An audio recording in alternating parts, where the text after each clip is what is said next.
Ma'am, CTET के notification आ गया और मुझे समझ नहीं आ रहा कि मैं तैयारी कहाँ से करूँ और कैसे करूँ। बस इतनी सी बात। कितनी औसम है यार। सबसे पहले आपको एक रणनीति तैयार करनी है, क्योंकि आपको पता है कि 2025 में सीटेट के पेपर के इंतजार में बहुत समय आप लोगों ने लगाया, बट ऐसे तो बैठे नहीं होंगे, तैयारी तो कर रहे होंगे, क्योंकि केडी लाइव टीचिंग आपके साथ लगातार बना हुआ था। अब इसके लिए आपको रणनीति तैयार करने के लिए बहुत सिंपल सा कॉन्सेप्ट है कि आपको पता होना चाहिए कि कौन कौन से सब्जेक्ट इसके अंतर्गत आते हैं, उसके साथ साथ इन सब्जेक्ट्स में कौन कौन से टॉपिक पूछे जाते हैं, फिर आपका कौन सा बेस्ट पॉइंट है उसको आपको इतना ध्यान नहीं देना है, बट जो आपके कमजोर टॉपिक्स हैं उनको आपको हमारी केडी लाइव टीचिंग के प्लेलिस्ट से निकालकर आपको देखना है। और अगर प्लेलिस्ट से नहीं देखना चाहते हैं तो आप regular time to time teachers के साथ जुड़े। जैसे मेरा टाइम 1 बजे का है, तो मैं आपको वहां पर टॉपिक भी बताती हूँ, कौन कौन से टॉपिक आएंगे, उनसे कौन कौन से क्वेश्चंस पूरे साल भर में 2011 से लेकर 2024 तक कौन कौन से क्वेश्चंस पूछे गए हैं, उनकी भी आपको तैयारी करवाई जाएगी।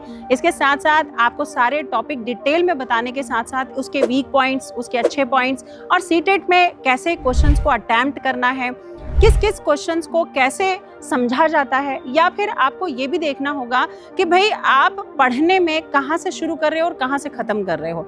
तो बहुत सारी चीज़ें हैं। सीटेट क्वालिफाई करना सिर्फ पढ़ने से नहीं होता है, उसके लिए स्मार्टनेस की भी ज़रूरत होती है। तो हमारे साथ जुड़िएगा डेली केडी लाइव टीचिंग पर। सारे टीचर्स आपकी तैयारी में बेहतरीन साथ दे रहे हैं, तो भाई इंतज़ार किसका है, जुड़िए हमारे साथ केडी लाइव टीचिंग पर 1 बजे दीपिका मैम के साथ।